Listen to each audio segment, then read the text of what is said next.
running around them is when I was 4,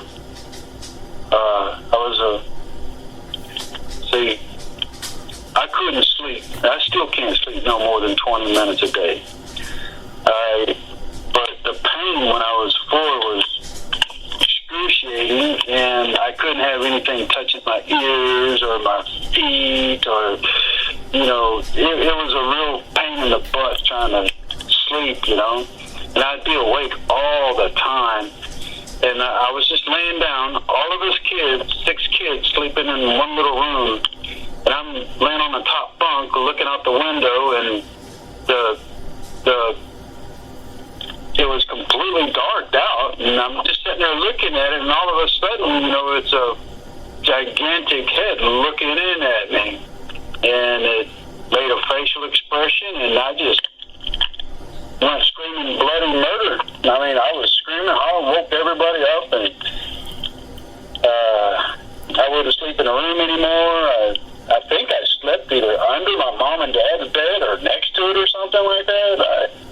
It was pretty rough. I had nightmares for 10 years. Every time I slept, that's all I dreamt is running and running and running, trying to stay away from this big guy while he's trying to eat my sister while she's inside the house. And my dream is I'm running and diving in little holes and under the house and everything, trying to evade this guy.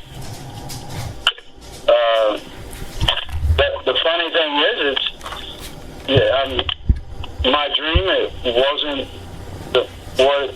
I didn't picture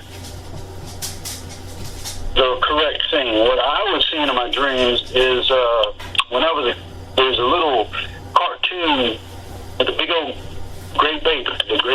big old ape with some critter dogs and stuff like that. I think he rode in a car and all kinds of stuff. But it was a gigantic ape. It was purple. Well, that's what I visualized in my dreams, what I was looking at. We moved shortly after that. I don't know why. We just moved. And this spot was on a Cove Road. It's just right off the swampy like bayous of what is it called? I think Old and Lost River and stuff like that. It would be east of Houston, right on the coast.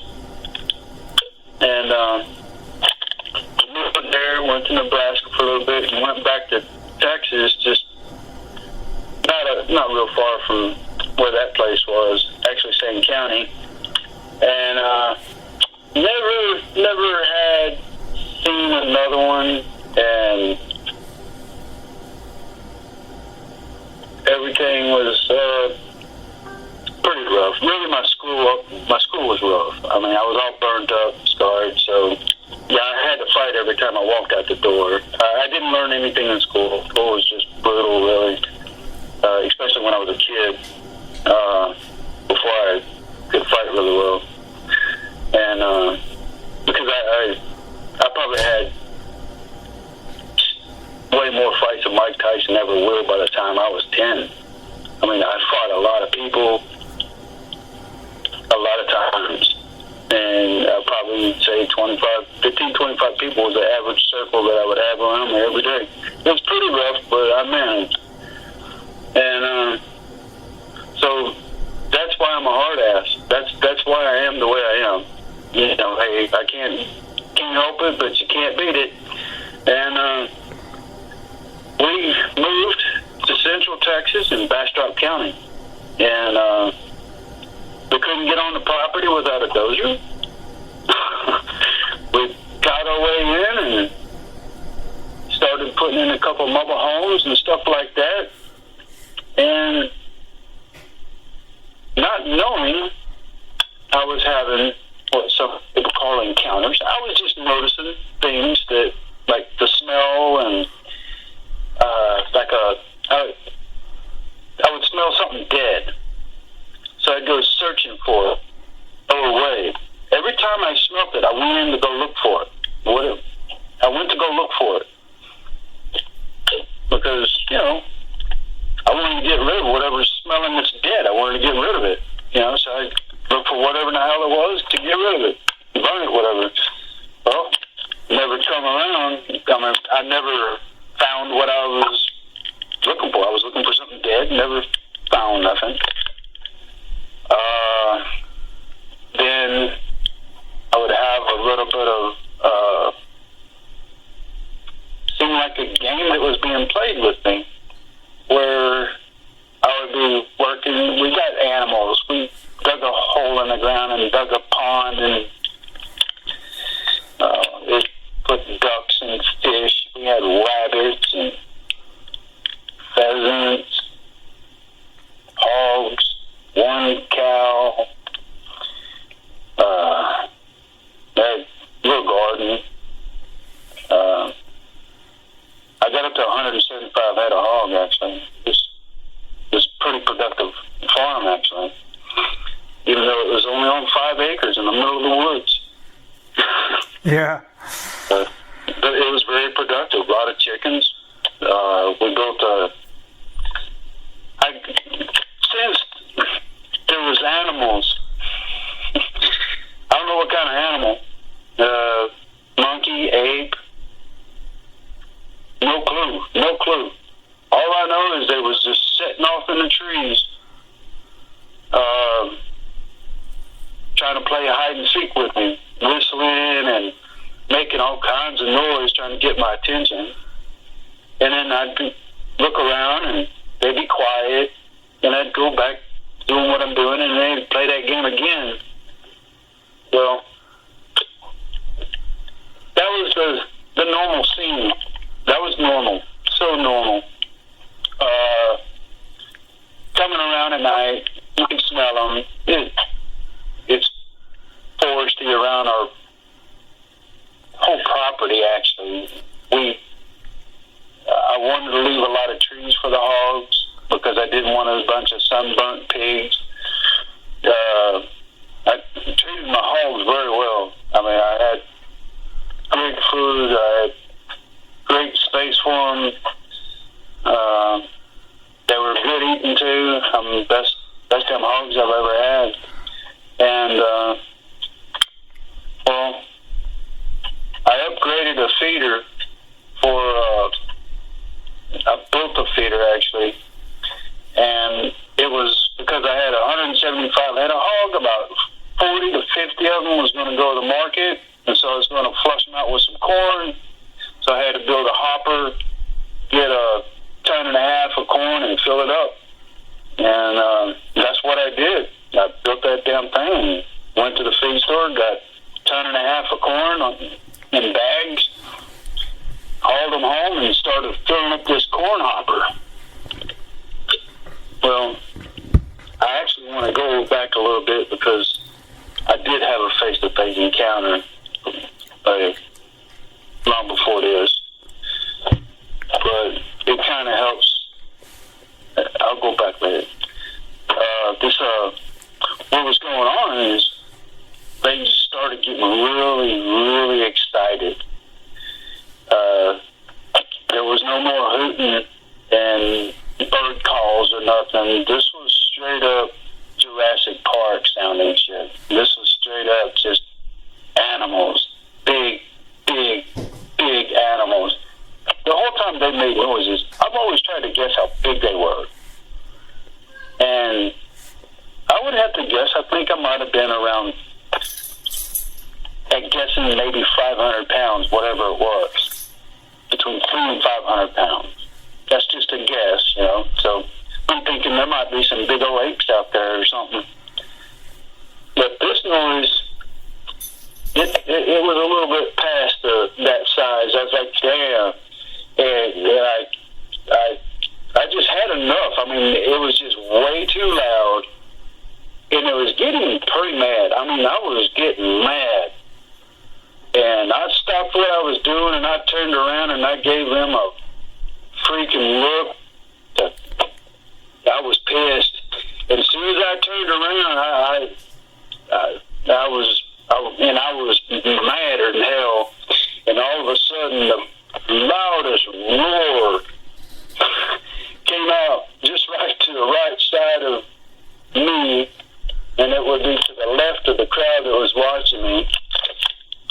and the whole forest just shut up. I mean, I didn't hear a peep out of nothing.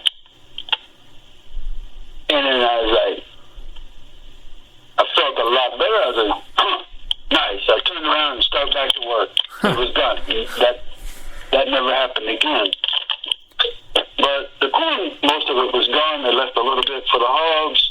They probably ate it in a week, probably. I don't know. It was gone fast. It wasn't really my recommendation to build that and feed it, fill it, but that was my job task and everything. That was the decision, and that's what I did. But they ate that whole thing, and we never put any more in it. Or I didn't. It was my call. After that, it was my call.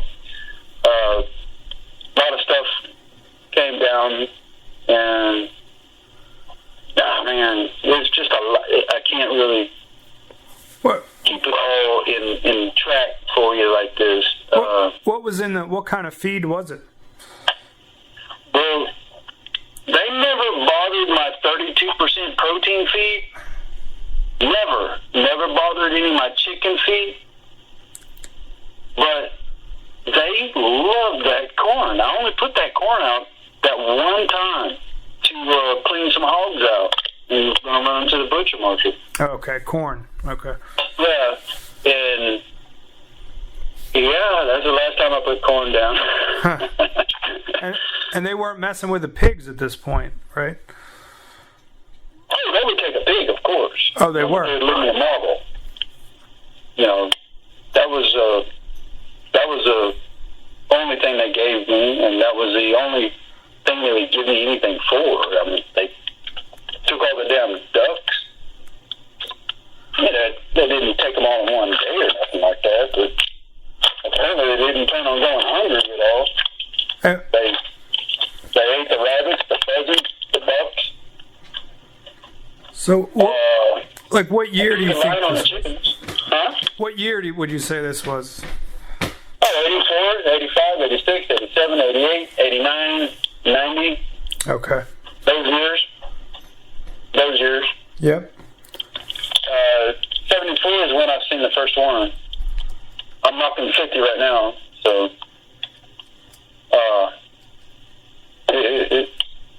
it's an abundant amount of information, an abundant amount of things happen. I mean, a lot of stuff.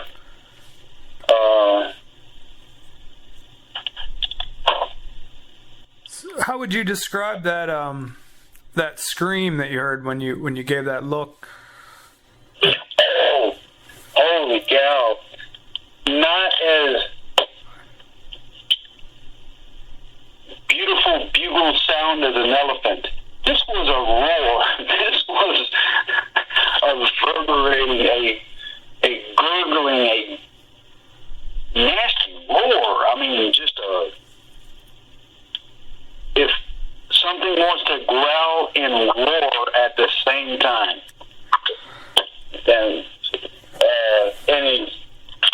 And the big guy just shut that down. I mean, he shut it down. They shut up. They left me alone. They didn't even whistle. I mean, it was done. So that was very nice of him to do that for me. And I think you mentioned before, like, that there were other people there at the time. Did any other people, hear what was going on or know what was happening?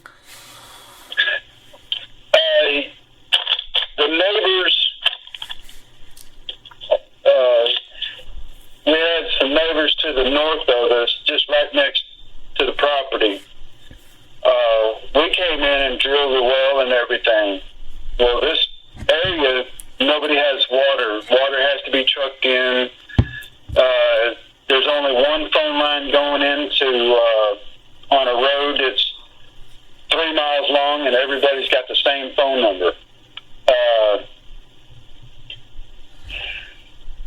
If you want electricity, you got to pay the electric company to run power poles and power lines. So, yeah, it's not an improved country at all. Mm-hmm. And whenever we first got on the property, my dad was, I don't know what you might call it, just being friendly or something, and noticed that they don't have water, and they're having to bring water and have water shipped in and pumped into a storage tank. So my dad said, hey, give me about $5 a month for the electricity on the pump, and you can just I'll run your PVC pipe over there and stick it. You got water. And so that broke the ice, and we become friends with him. Well, when I was walking over there, there's this old man. His name was Uncle Glenn. He's got a pickup truck with a camper trailer on it. He lives in that thing, or does a lot of traveling and lives in it while he's traveling like an RV. And I come in right at the butt end of a conversation, and he goes, well, whatever gun he can shoot, you need to get him one. And I just walked up. I said, hey, what's going on? And the old man says, can you shoot a 10 gauge? I'm like, I don't know. And he goes, well, check this out. He went inside his truck and pulled this single shot break over 10 gauge. He goes, you think you can shoot that? And I asked him, well, can you? He goes, oh yeah, I'll shoot it. I said, then I know I can. And I loaded it up real quick and shot it, and he goes, yeah, he needs at least a 10 gauge. Well, that was that, and I didn't think nothing about it. And my dad left, and I fiddled around and doing my own business, and about, I don't know how many hours, but he came back that very same day, handed me 2 boxes of 10 gauge shells and a 10 gauge shotgun. And this thing was a Super Goose 10. I think it was like a 42 or 47. It was a big barrel. It was a long gun. A Super Goose 10. And he bought me a double-out buckshot. And he said, shoot it all you want. Keep it on you at all times and all this. But he never did tell me why I needed a gun. Well, my dad wasn't a very nice person in the first place. That was I don't know if you even know this or not, but you can cover the mic up or whatever. That was the first son of a bitch that tried to kill me, and I was 6 at that time. You know, I guess too much heat might come after a bunch of abuse like that. But anyway, there was no love lost, though. No love lost. He didn't tell me nothing about it. So that set the foundation of what I will talk about with my family. Okay. I didn't say nothing about any of this going on.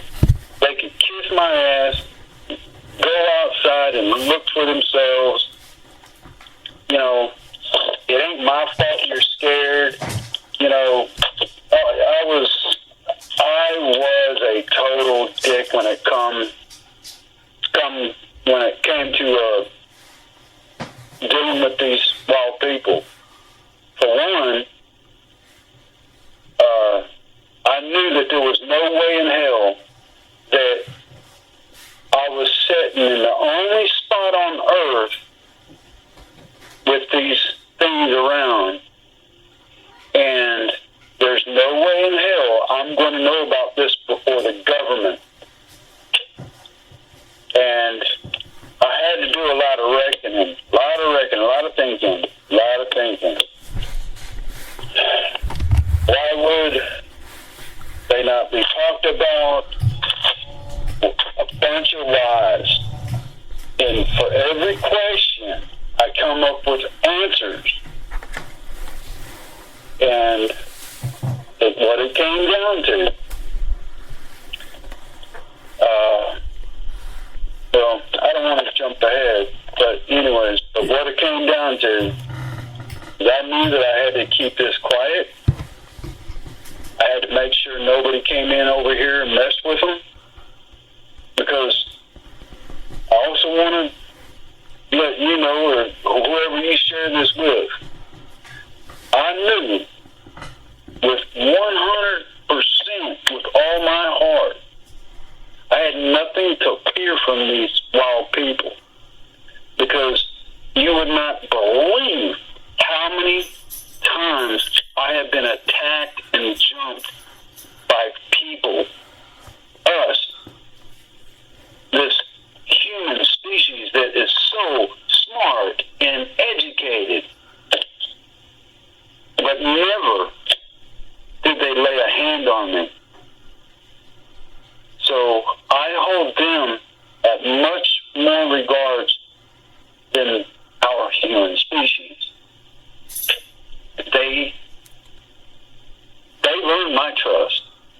100%. I trust them with my life. Even a group that I wouldn't know and run across, I firmly stand with this, and I trust them more than us. Straight up.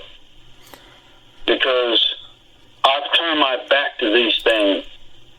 And they're wild people, man. Wild people. And I'll let you know why I say this. And I'll tell you why I believe I know. But I've turned my back on them and never had to worry about my backside. I've walked in the middle of the night, no flashlight, never would bring a flashlight or carry a flashlight, because I didn't want to startle them, nor did I want them to think that I was unable to see at night. I wanted them to be comfortable, and I did not want to be on the receiving end of anything bad.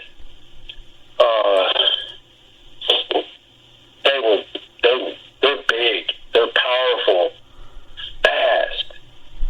I mean, faster than a cheetah, faster than anything I've ever seen move.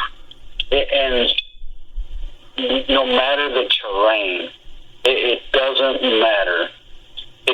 It can be swampy, it can be rocky, hilly, mountainy, whatever. They own traveling. They own that. They own traveling. Mm-hmm. They got that. I mean, like the big guy. Holy cow. Let me tell you about the big guy. This is how I come to terms with how fast they might be able to move, because I seen the big guy from just a little, what you might say, he was just nonchalantly walking off gracefully on all four. He goes down to this little creek next to me, just right down to the bottom of that, and as he's walking up the other side, he slams the ground so hard, my feet came off the ground, and he blasts straight through the trees, blowing right through them. It was the most incredible thing I've ever seen. I mean, it was crazy. It was crazy. But, I didn't know why he did this. Matter of fact, I was like, I actually said, what the f*** was that all about? Excuse my language, but yeah, that's a quote. I said that. And that was a day that me and the ranch hand was walking the property lines, walking this wide trail, and I was in the lead. I was watching for rattlesnakes. I had my cowboy hat on, so I was looking right down where my feet are, and all of a sudden, on my left-hand side, I'm about to walk by this tree that had a root that looked like a foot. I was like, whoa! And then I was like, whoa! and I started looking up, and I stopped. As soon as I seen all this, I stopped. I threw my hand up behind me to tell the guy behind me to stop. I didn't turn around yet. I'm still checking out what's in front of me, and I've got to uncover what's in front of me from under my hat. So it's not like I'm just going to see everything in front of me. I got to look out from underneath my hat. And I just going up, and I keep seeing parts of this guy, and I was like, oh, that's what it is. Oh, my God, I'm way too close. This is too close, too close, too close. And I was like, God, he's going to kill me. Yeah, I ain't dead yet. It's okay. It's okay. I'm not dead yet. I'm not dead yet. I mean, it was the process that my head was going through was 1,000 miles an hour. I mean, milliseconds was forever. And it was a constant evaluation. I must have done it 1,000 times before I looked them in the eyes. And that was from the time of looking at his feet and glancing up to his head. I must have evaluated 1,000 times in all the things that he could have done to me.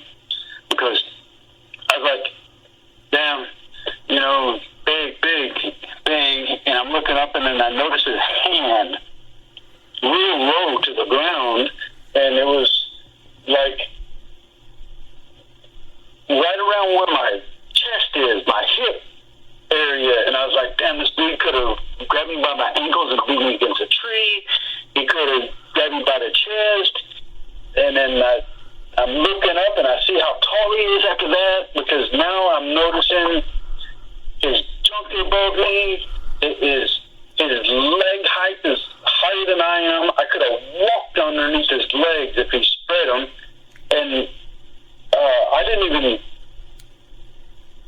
I haven't even moved an inch yet, Matter of fact, I don't even think I ever moved my feet. I stayed. I didn't move an inch. And I just slowly, it seemed like I slowly looked up, but I might have looked up real quick. I don't know. Everything was super slow. I'm looking up finally, and there's this big dude looking down at me with this real curious look. He's like, well, what you doing here, little fella? And then I was like, damn. And I turned around real quick to ask the ranch hand behind me. I was going to say, what do you think, man? And I seen him way down the way. He was running, flailing his arms and legs, and he was running like a little girl. It was just crazy. And this was a grown man. He's a Vietnam veteran, actually. And I got really pissed seeing him run away like that. I kind of figured he'd seen him and left me walking into this big guy, and he was going to let him eat me, and he was going to get away. Huh. I was mad. And the first thing I did was reach for my gun, and I was going to shoot him. And I don't know if it's unfortunately, but lucky for him, I didn't have a fucking gun on me at that time. I always carried a gun. And when I turned, I was like, damn, now I got to deal with this son of a bitch by myself. So I turned around, and when I looked straight up at his head. I mean, I didn't look him up and down or nothing like that. I just turned around and looked straight into his eyes to see what the hell he's going to do to me, And then when I turned around and looked straight in his eyes, he rocketed straight up. I mean, he stood up like that, just a snap, shot straight up, tucked his head back like he's trying to tuck his chin where he can't get sucker punched. But honestly, he was way over 14 foot tall. He was over 5,000 pounds. He was probably closer to 5 ton than 5,000. He was humongous. I've been to zoos, and this guy could have bronco busted elephants. This is no joke. Humongous guy. And I was like, oh, God, I just scared this big son of a bitch. I'm dead now. I turned around, looked at that ranch hand running.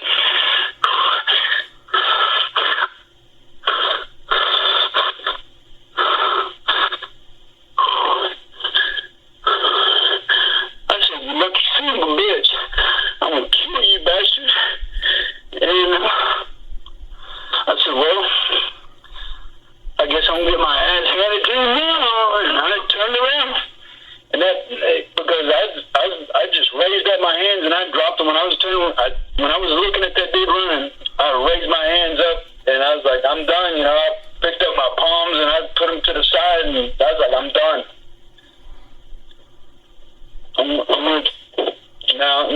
Now I get to die, you know. So I turned around, and he was already relaxed. He was comfortable. He was studying me. He was really relaxed now.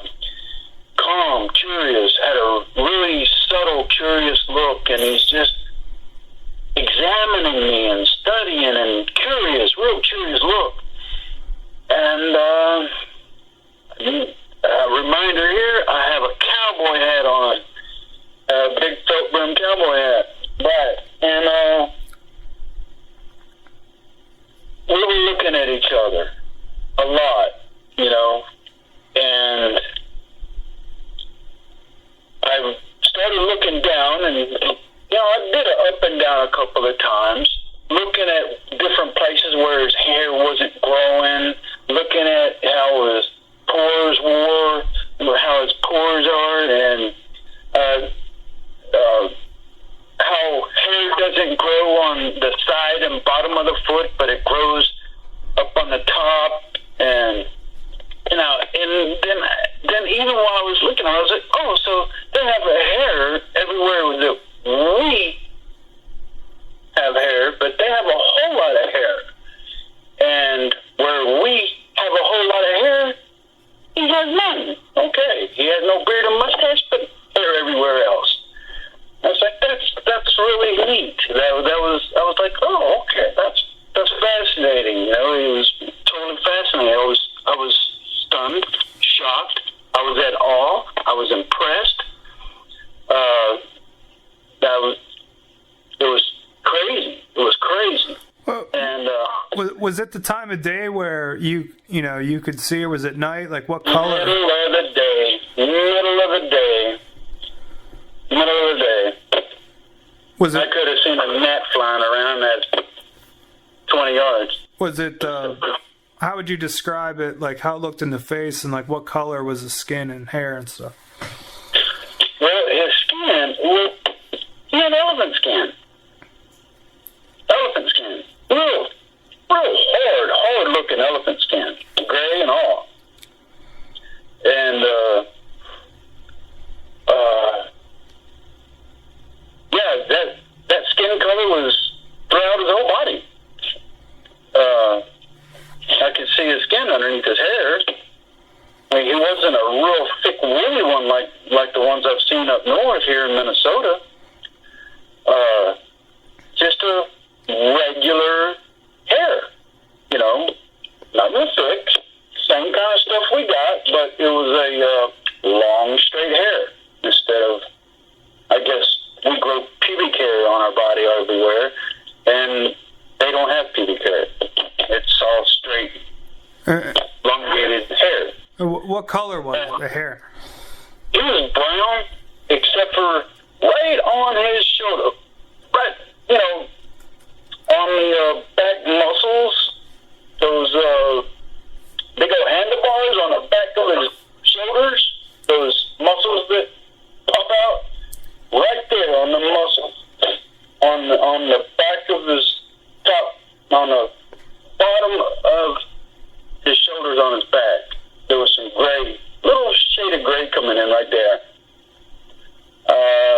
But he had his hair going all the way down his legs, and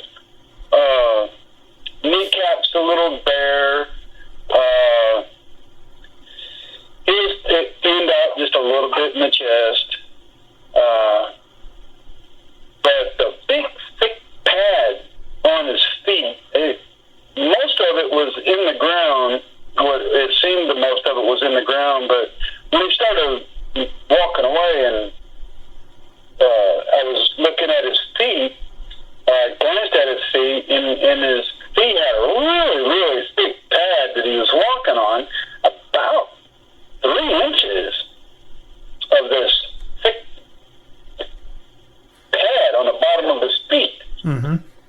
And that was amazing.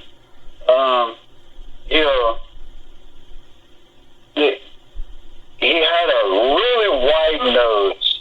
It was a regular nose, but it was super wide. Probably 5 inches wide. But his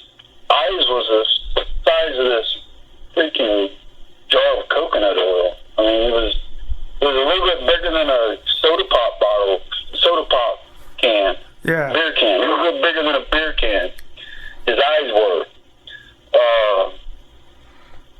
And here's the thing about his eyes. His eyes looked brownish or something like that whenever he was standing up and looking at me. I really couldn't tell what color his eyes were. I mean, it was confusing. His eye color was confusing. It seemed like it changed an awful lot, depending on which direction he looked, or when he popped up and he tucked his head back, it seemed to, like, take the reflection away. He took the reflection away from his eyes, and they darkened up. Well, when I had turned back around and everything, he relaxed, and then his eyes color changed. They didn't look as dark as they did when he was standing up. And it was weird. Eyes are really hard to explain. Well, I spent too much time looking at his feet. And then I was just about to reach out and touch his leg. I wanted to feel the hair. I wanted to feel it. So I was reaching out to touch him, and then he dropped down onto his hands. And I didn't know what he was doing. All I did is I felt a big gust of wind, and I stopped. I was instantly in shock. I was like, I didn't know what to do. I froze, and all of a sudden, this big guy's head was right in my face. I mean, he was right off my nose, about 8 inches. And I didn't feel that he was too close. I didn't feel a threat. What I did see is that his eyes, he looked directly into my eyes, and he had the biggest blue eyes I've ever seen. They were the most beautiful eyes. It looked like they had silver metal flake all in it. And blue silver metal flake eyes is exactly what I would describe it. If I was going to reproduce that look, I would use metal flake with sky blue. Yeah. Silver metal flake with sky blue. That's exactly the color. Could you see any of the whites of his eyes? Oh, yeah. Just like us, he had red, a little bit of yellow on a couple of spots. Just normal eyes. Mm-hmm. Normal eyes. Huge. But interesting. Interesting eyes. They're not your human eyes. They're more reflective than any other eye that I've noticed. That was when I was probably 14 going on 15. Some people are highly intelligent in one thing or another, but not in a lot of other things. Well, science was my intelligent side. And I did a lot of studying on prehistoric genetics, prehistoric everything, and every animal, trying to find an eye that can say, hey, that's the type of vision that this guy has. Mm-hmm. But just at the first good look over his eyes, I could already tell that he was completely able to see in the darkest of the dark. I mean, the eyes were so reflective, they would catch light off of anything, even if it doesn't seem like there's light. It would see. Somehow it would see. You could tell. You could just tell. There's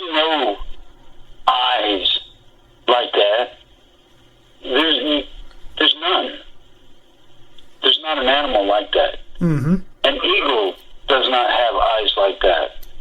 An owl, close, but no cigar. That's the closest thing, I think, is an owl.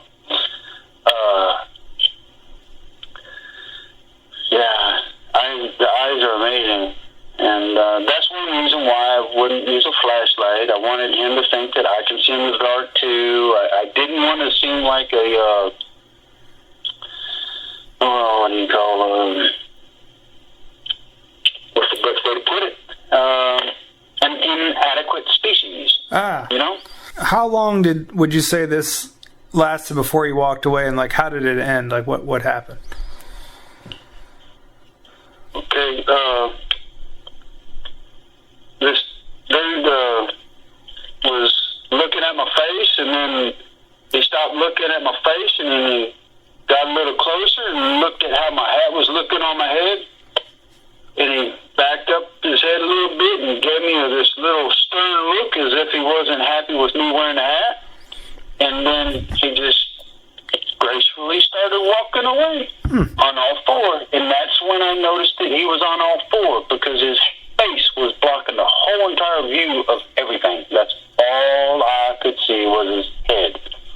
And then he's passing by me, and it's like standing next to a bus. He's just big damn dude. You only see the sides. Like, you're not seeing around him. You can only see what's right in front of you. The broad face of him, the broad side of his left side, and he was taller than I was when he was on all four, and when his butt passed me,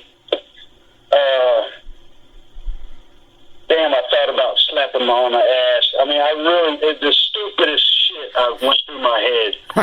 I was like, damn, I can touch him now. I should slap him or something, or something. I don't know.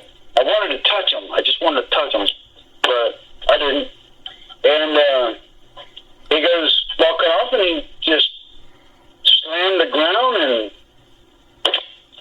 my feet left the ground, and he blasted through the trees in the same direction where that ranch hand went. So was it about 30 seconds, a minute, or how long do you think the whole thing lasted before he walked past you? Between 30 seconds and a minute. I was able to beat the dude back to the property, but he wasn't very capable at that moment, so it could have been a little bit longer. It seemed like 5 minutes, actually, but I don't think it was 5. Mm-hmm. It's probably like a minute, something like that. And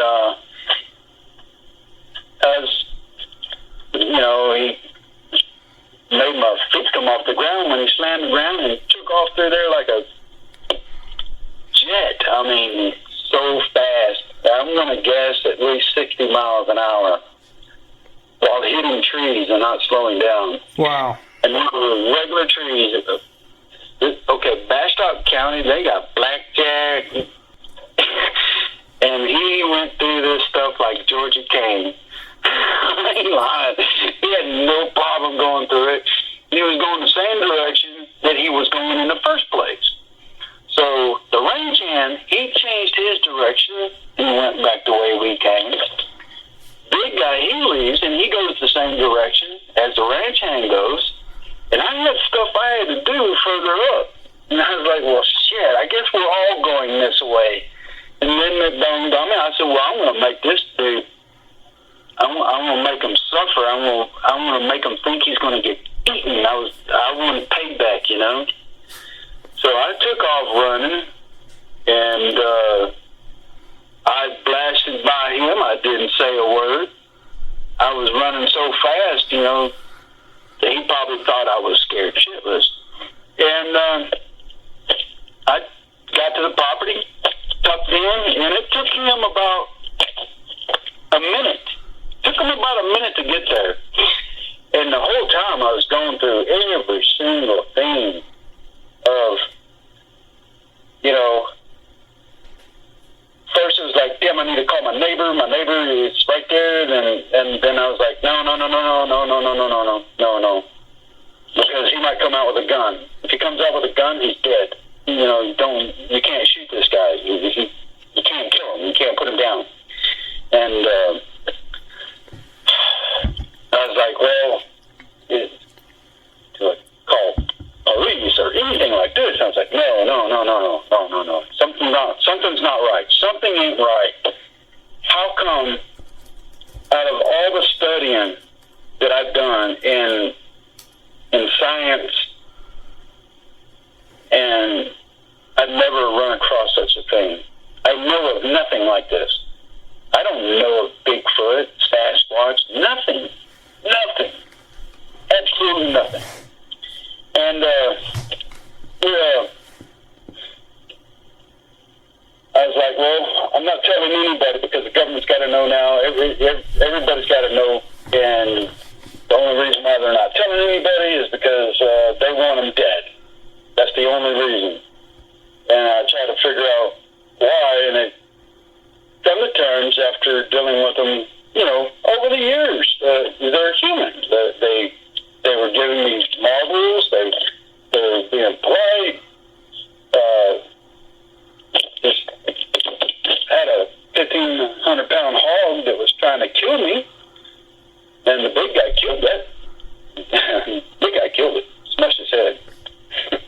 And I would have to say they treated me a lot nicer than my father. My father wouldn't save my life unless it was going to make him $1 million. This guy killed the hog and left it there for me.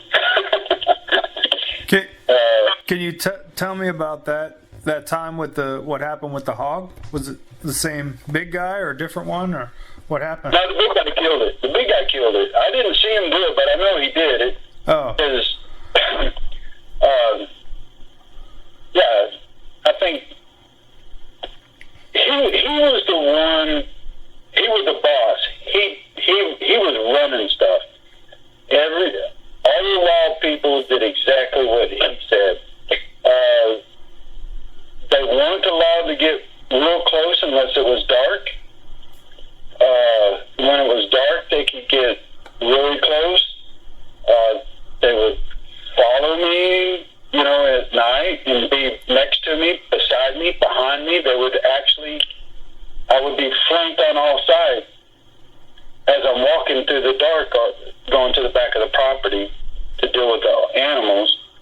So I knew if anything was going to get taken or killed, it would be him making that decision, because he ran everything for them. And I did all my hog business during the day, and this 1,500-pound hog started getting really, really violent. It was one to eat. It would come in about 20 yards closer every day, roaring and roaring. And I kind of knew what the problem was, because they might have been protesting about these wild people coming in and shopping all the time. My guess, I don't know. They're smart, but for some reason, this thing was acting like it was going to kill me. And I kept telling this big ass hog that I was going to kill it. You better leave me alone. Stay away. I won't kill you.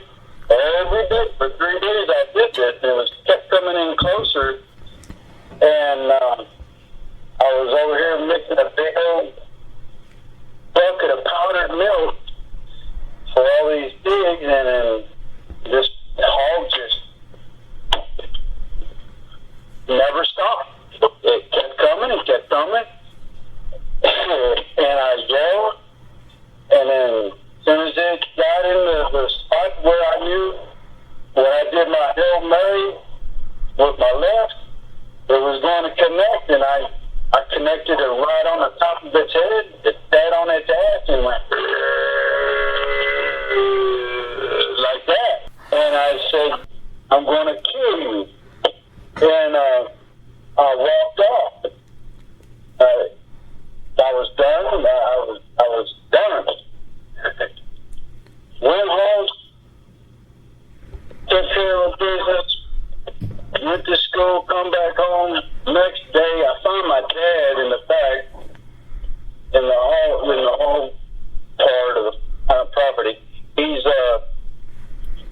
telling me the hog died, and he was burning it. And I got pretty pissed. I was pissed. He was standing there with a couple of buddies. They had guns and standing out there. I was mad. I was mad. I felt that I was the only one that should be carrying a gun out there.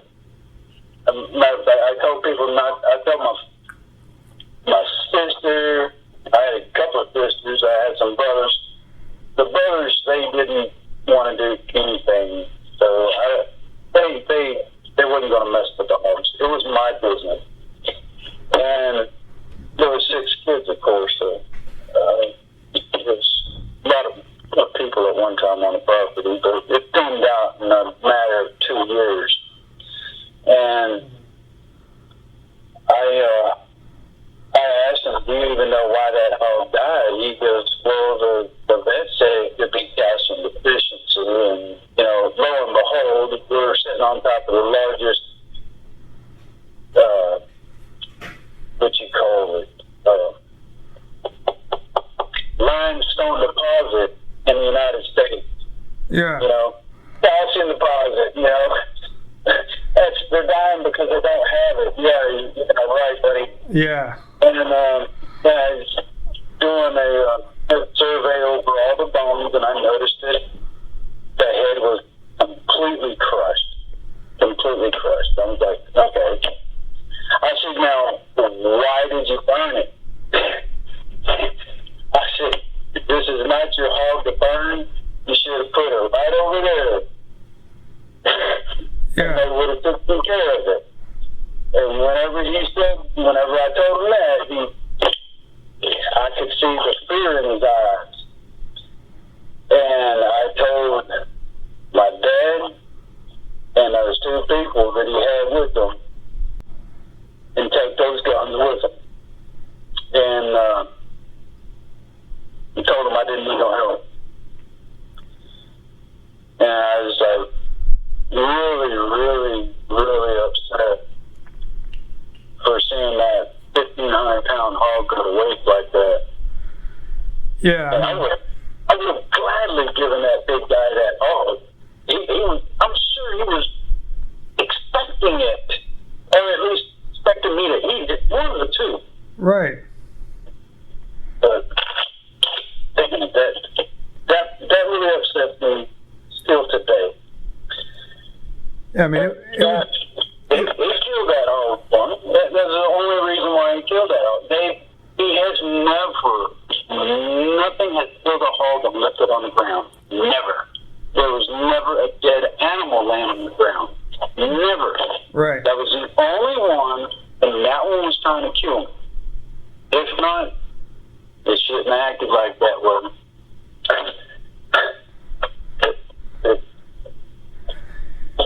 That's what happened to the 1,500-pound hog. That's crazy. And it would take a lot of effort to, people don't realize how big a 1,500-pound hog is. It's like a small car. And the time it would take to burn it would take forever. Yeah. It was just a big waste. And just so that you know, I'm done with all the, not mentioning any encounter. I really don't like it calling encounters, but that sounds weird. I will tell you that I am being very vigilant on fighting these feds that's been fucking with me, trying to keep me quiet. I've had to put guns in their faces. And I've caught people on a property just a hair trigger away from splitting the melons. I mean, I was going to be killing people for these wild people. If I was going to go to war, I was prepared. Because they need it. Yeah. There's no reason for,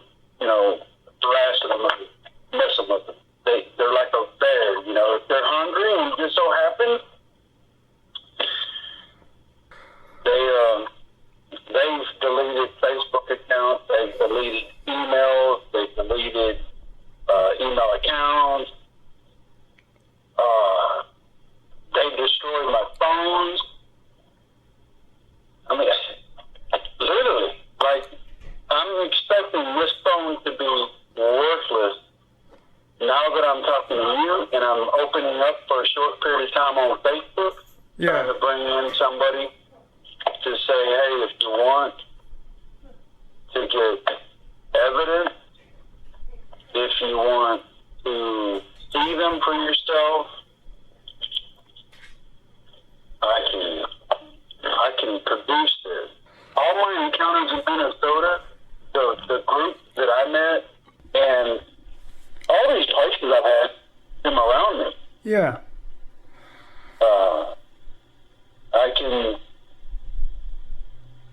I know how to do it.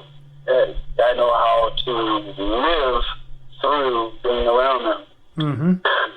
I know how to behave. I know how to react. I know how to present myself as not a threat. Yeah. And I know how to convey the fact that I am friendly. I am a friend and not a foe. And that is closely resembles what people would be saying they gift themselves. But that I can't say that per se. I'm not gifting them. I set marvels where I seen where they were at and how many wild people that I thought was there. I put 4 or 5 marbles out where I seen the baby, the mama, and I left them real up high in the same area. So the big guy, I would have to assume, because the only alpha male that I seen was very tall, 14 foot tall. I just kind of figured the big guy here was going to be super tall too, you know. Mm-hmm. In all actuality, he wasn't. He was only about 12 foot tall. But I let them all was there, then I left. But I let them know that I was there. I waited for them to come in, and then I walked off. I know how to position myself to bring my girlfriend in and let her see 5 of them, the whole entire group, you know, and it was, to me, it was peaceful. It was a little crazy, but it was peaceful. Right. But this group stayed with me for like a year. I just wasn't ready to be around people yet. You know, I get tired of because somebody did something and pisses me off. I'll be mad at all people, and so yeah, I've butted heads with some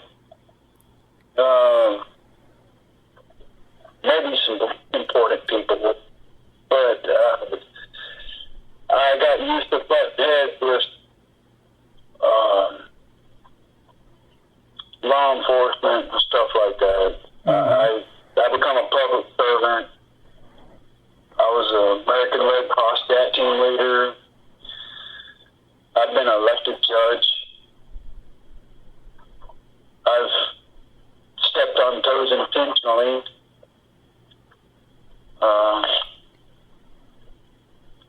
Yeah, I would have to say that I'm never far, but I'm hard to get a hold of. Unfortunately, that's just the way it's got to be. Yeah. The only way they're going to mess with me is that they're going to have to go toe-to-toe, and they already know. If someone wants to fight me or go to war against me, they got major problems. And yeah, so the only way that they can mess with me is through this little chicken shit digital crap, you know.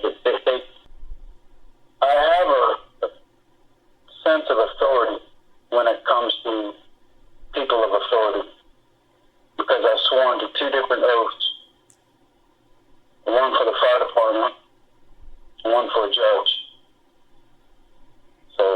Yeah. My idea of love is the spirit of the love. Yeah. The spirit of love is the love alone. Yeah, as we know, that gets twisted a lot, you know, people. Yeah, but whenever you know the verbiage, you untwist everything quickly. Yeah, it's been good talking to you tonight, and I'll text you again.